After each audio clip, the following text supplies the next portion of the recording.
Meeting ఒకట్లాంటి పెట్టుకుని ఇట్లా ఎల్లుండి చర్చలు ఉన్నాయి, మీ సూచనలు సలహాలు ఇస్తే తీసుకుంటే అంటే దానివల్ల ప్రభుత్వ ఆలోచనల్లో ఇంకొంత మార్పులు చేర్పులు చేసుకునే అవకాశం. అట్లాగా ఆంధ్రప్రదేశ్ గవర్నమెంట్, ఏపీ గవర్నమెంట్ కూడా చర్చలకు ఒక వారం ముందే ఆల్ పార్టీస్ అలాగే ఇరిగేషన్ ఎక్స్పర్ట్స్ ఒక మీటింగ్ పెట్టుకుని సలహాలు సంప్రదింపులు చేసి ఇట్లా ఉన్న ఈ ప్రాజెక్టు చర్చించబోతున్నాం, దీనికి సంబంధించి ఏం చేస్తే బాగుంటుంది అదైతే కొంత తర్వాత జరిగిన చర్చల అవుట్కమ్కి ఒక ముందస్తు స్టాంప్ వేసుకున్నట్టుగా ఆమోదం తీసుకున్నట్టుగా ఉంటుందేమో. మరి అవి ఎంతవరకు ఈ పార్టీలు సిద్ధంగా ఉన్నాయనే చూడాలి. రామ్మోహన్ రెడ్డి గారు, అందుకు సిద్ధంగా ఉందా మీ ప్రభుత్వం? అది జరిగాయండి. ఇంతకుముందు రాజకీయ పక్షాలు మాట్లాడుకున్నాయి కానీ సఫలం కాలేదు కదా. మాట్లాడుకున్నాయి, సఫలం కాలేదు. మళ్ళీ ఈసారి వస్తే మరి చంద్రబాబు నాయుడు గారు అలాంటివి చేస్తారనేమో అనుకుందాం. వికే గారు, ఇప్పుడు ఎన్నికలు రాగానే డ్యామ్ మీదకి జనాల్ని పోలీసు వాళ్ళని పంపించేసేసి ఏదో సెంటిమెంట్లు రగిల్చి స్వార్థం గురించి ప్రజలను పక్కదారి పట్టించేటటువంటి రాజకీయాలు మేము చేయట్లే. ఇప్పుడు ఏ ఎన్నికలు అయితే లేవు, ఇప్పుడైతే మన ఎన్నికలు ఉన్నాయి, ఏం లేవు కదా. ఏం ఎన్నికలు లేకపోయినప్పటికీ చర్చ ప్రతిపక్ష నాయకుడు ఒక లేవనెత్తినప్పుడు పారదర్శకంగా మేము ఎంత ముందుకు పోతున్నాం అనేటటువంటి అసెంబ్లీకి రండి మనం చర్చిద్దాం అనేది మా అంతర్గతం, మా తెలంగాణలో మనకు జరిగినటువంటిది. అయితే ఇందాక మరి పెద్దలు మాట్లాడుకుంటూ ఒక మాట అన్నారు, మరి రేవంత్ రెడ్డి గారు ఎందుకు చెప్పారో ఆయన ఆపిన అనేటటువంటి అంశం ఎందుకు చెప్పారు, రాయలసీమ లిఫ్ట్ ఇరిగేషన్ ఆపినమని ఎందుకు చెప్పారు,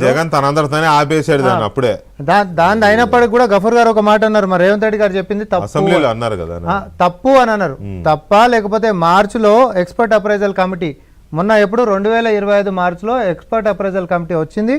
రావడమే కాదు, ఆ ప్రాజెక్ట్ ఉంటున్నటువంటి స్టేజ్ అనేటటువంటిది డెవలప్మెంట్స్ కొంచెం ఎక్కువనే అయినాయి, అసలు ఏమిట్లేం కాకుండా ముంగంటే 2,65,00,000 రూపాయలు ఫైన్ కూడా, పెనాల్టీ కూడా వేసింది.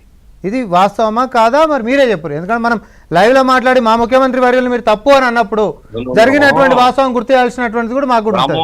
ఇప్పుడు నేను మళ్ళా దాంట్లో పోను, మీరా మేమా అనేటటువంటి చర్చలకు మేము పోదలుచుకోలేదు. నేను చెప్పేది ఏమిటంటే వాళ్ళు ఇప్పుడు ఏదైతే పర్యావరణము ఇసుక తవ్వడం మీదనే ఫైన్ ఎన్జిటికి సంబంధమే లేదు. ఎన్జిటి వాళ్ళు నీళ్ళ వనరులు చూడరు, ఇసుక తవ్వినారు, ఎవరిని అడిగి తవ్వినారు, మీరు ఎవరు అనుమతి ఉంది అనే దాని మీద ఫైన్ ఇస్తున్నారు. పర్యావరణం యాంగిల్లోనే వేసినారు అది. ఎందుకంటే మినిస్ట్రీ ఆఫ్ ఎన్వైరన్మెంట్ దాని కిందకించే ఉన్నటువంటి అంశం. అయితే మేము అనేది ఒకటే అండి, ఈడ చర్చలు అనేటటువంటి జరగాలి. ఎందుకంటే మేము మా ప్రభుత్వం నుంచి పరిష్కారం కోరుకుంటున్నాం. సపోజ్ 10 టీఎంసీలు ఉంటున్నటువంటి కెపాసిటీ మాది 20 కాదు 30 టీఎంసీలకు వస్తున్నటువంటి దానికే మా యొక్క ప్రయాసం ఉంటుంది, మా యొక్క కొట్లాట ఉంటుంది. 10 సంవత్సరాల నుంచి తెగనటువంటి పంచాయతీ ఇప్పుడు మరి చంద్రబాబు నాయుడు గారైనా రేవంత్ రెడ్డి గారైనా కలిసి కూర్చొని ఆ యొక్క పంచాయతీ తెంపుకుంటే అంతకు మించినటువంటి అదృష్టం ఏం లేదు. ఎందుకంటే అందరం కూడా కోరుకునేటటువంటిది అది. ఇక్కడ ప్యానెల్ కూర్చున్నటువంటి నలుగురం కూడా కొంచెం బీఆర్ఎస్కి ఇబ్బంది అవుతుండొచ్చు, సెంటిమెంట్ లేకపోతే మన భవిష్యత్తు ఎట్లా అని, కానీ అక్కడ లేకపోతే ఏపీలో ఉంటున్నటువంటి జగన్మోహన్ రెడ్డి గారికి కొంచెం ఇబ్బంది అవుతుండొచ్చు. స్వార్థం కోసం రాజకీయాలు చేసేటటువంటి వారికి కొంచెం నొప్పి ఉంటుండొచ్చు, కానీ సమస్యకి పరిష్కారం వెతకనీక నాయకులు కదిలినప్పుడు మాత్రం ఆ ప్రజల యొక్క మద్దతు ఖచ్చితంగా ఉంటుంది. ఈరోజు చంద్రబాబు నాయుడు గారు వాస్తవాలతో ఉంటున్నప్పుడు, రేవంత్ రెడ్డి గారు వాస్తవాలతో అడుగుతున్నప్పుడు ఇద్దరం కలిసి కోర్టులు అవసరం లేదు, కలిసి కూర్చొని మాట్లాడుకుందామనంటే ఇది స్వాగతించేటటువంటి విషయమే. మేము కోరుకుంటుంది కూడా అదే. ఇప్పుడు ఒకరి మీద ఒకరు అనేటటువంటిది కాదు. కృష్ణా జలాల్లో మాకు రావాల్సినటువంటివి ఉమ్మడి రాష్ట్రంలో గుర్తింపు పొందినటువంటి ప్రాజెక్టులు కట్టకుట్ట పడబడి ఉంటున్నటువంటి విషయాన్ని మేము కొనసాగించుకుంటాం. దానికి అన్ని రకాలు కూడా మీ యొక్క సహకారం ఉండాలని చెప్పి మేము అడుగుతా ఉన్నాం. రండి కూర్చొని మాట్లాడుకుందామని అంటున్నాం.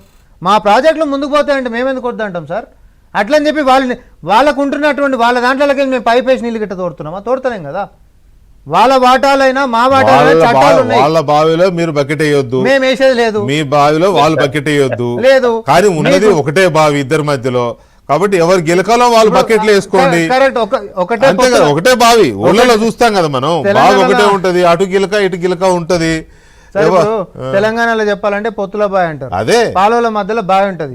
ఎకరాలు ఉంటున్నప్పుడు అందరికి సరిపడా మనం చేసుకోవాలి, కానీ ఎకరాలు దాటి ఇంకా ఎకరాలు కూడా నేను ఇచ్చుకుంటాం అనే కాడనే పంచాయతీ. ఫస్ట్ ఉంటున్నటువంటి తెలంగాణలో ఎకరాలు మొత్తం కూడా పారాల్సినటువంటిది ధర్మమైనటువంటి పోరాటం మేము తెలంగాణకి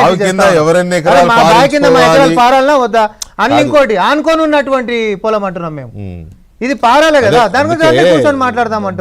బావి కింద ఎవరు ఎన్ని ఎకరాలు పారించుకోవాలనేది ఖచ్చితంగా కేటాయింపులు అలొకేషన్స్ ఉంటాయి. ఈ అలొకేషన్స్ కూర్చొని మాట్లాడుకుంటే ఊళ్ళో పెద్ద మనుషులు ఒకవేళ అన్నదమ్ముల మధ్య పంచాయతీ వస్తే పెద్ద మనుషులు కూర్చొని పంచాయతీ చేస్తారు. ఆ పెద్ద మనిషి కేంద్రం, అన్నదమ్ములు ఏపీ అండ్ తెలంగాణ. ముఖ్యమంత్రులు ఎవరైనా అధికారంలో ఉండని అది వేరే విషయం, రెండు రాష్ట్రాలు అన్నదమ్ములుగా ఉందామని అనుకున్నదే కదా.